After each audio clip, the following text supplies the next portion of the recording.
राधे राधे दोस्तों। माफ़ी चाहती हूँ कि मैं कुछ दिनों से अपने माधव और अपने लड्डू का वीडियोस अपलोड नहीं कर पा रही थी, क्योंकि मैं अपनी निजी ज़िंदगी में थोड़ा परेशान चल रही थी। पर खैर वो सब तो मैंने अब माधव और लड्डू पर छोड़ दिया है। तो जैसा कि आप देख सकते हैं कि मैं अपने माधव का विसर्जन कर रही हूँ, क्योंकि वो थोड़े से खंडित हो गए थे। और खंडित होने के बाद किसी भी विग्रह का पूजा नहीं किया जाता है, ये आप सब जानते हैं। और फिर मैंने सोचा कि मैं उनके जगह पर एक नए माधव को लेकर आऊँगी। ऐसे तो मुझे उस माधव का भी विसर्जन करने का बिल्कुल भी मन नहीं कर रहा था, क्योंकि उनसे मेरा एक लगाव सा बन गया था। जिस तरह से मैं उनको अपने साथ रखती थी, अपना उनका स्नान करवाती थी, उनको खिलाना पिलाना सब कुछ करवाती थी, उनसे एक लगाव सा बन गया था। पर क्या कर सकती हूँ, खंडित विग्रह का पूजा नहीं किया जाता है, तो इसलिए मुझे उनको विसर्जन करना पड़ा।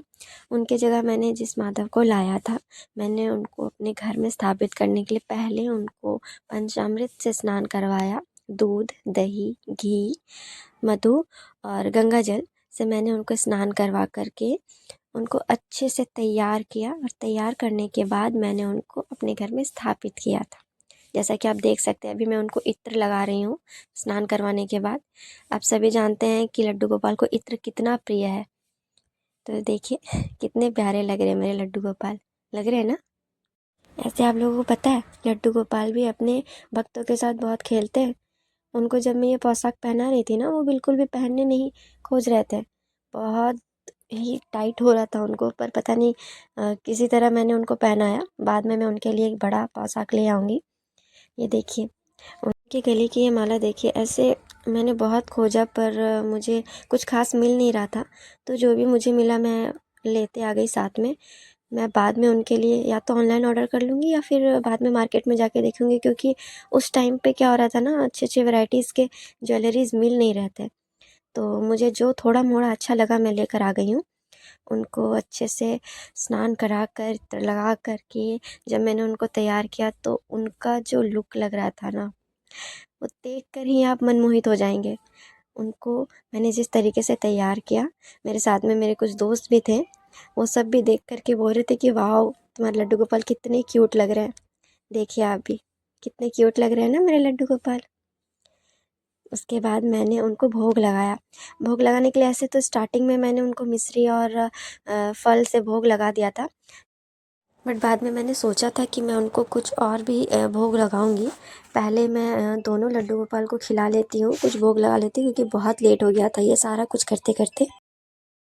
तो दोनों लड्डू गोपाल को खिलाने के बाद, भोग लगाने के बाद, मैंने सोचा कि मैं जाती हूँ उनके लिए कुछ बना लेती हूँ। बहुत सोचने के बाद मुझे लगा कि मुझे क्या बनाना चाहिए, तो मैंने सोचा मैं खीर और पूड़ी का भोग लगा देती हूँ उनको। उसके लिए मैंने सबसे पहले खीर बनाई, फिर पूड़ी बनाई। पूड़ी बनाने के बाद मैं दोनों को एक अच्छे से थाल में रख सजाकर मैं उनके पास लेकर गई। उनको अच्छे से, दोनों लड्डू गोपाल को, माधव और लड्डू गोपाल दोनों को अच्छे से भोग लगाया।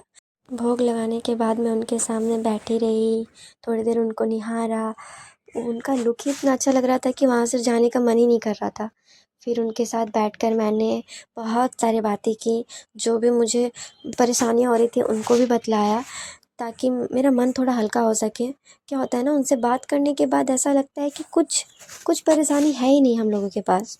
उनसे बात करने के बाद मन ऐसा लगता है कि बस उन्हीं के सामने बैठे रहूँ, उनको ही देखते रहूँ बस, और कुछ काम करने का बिल्कुल मन ही नहीं करता है। तो फिर उनको भोग लगाने के बाद मैं सोची शायद बाकियों में भी बाँटना था। शाम हो गई थी बिल्कुल, तो मैंने सोचा कि मैं बाकियों में भी उनका प्रसाद बाँट देती हूँ। फिर मैंने अपने मोहल्ले में सबको, उनको जो ग्रहण कराया था वो प्रसाद बाँटा, और फिर मैंने वो प्रसाद खुद भी ग्रहण किया, मेरी बहन को भी ग्रहण करवाया। और उसके बाद मैंने सोचा कि मैं लड्डू गोपाल से और थोड़ी सी बातें कर लेती हूँ। तो दोस्तों, आपको मेरे लड्डू गोपाल कैसे लगे ये मुझे बताइए कमेंट में, और मुझे और उनके लिए क्या क्या करना चाहिए ये भी बताइए। राधे राधे।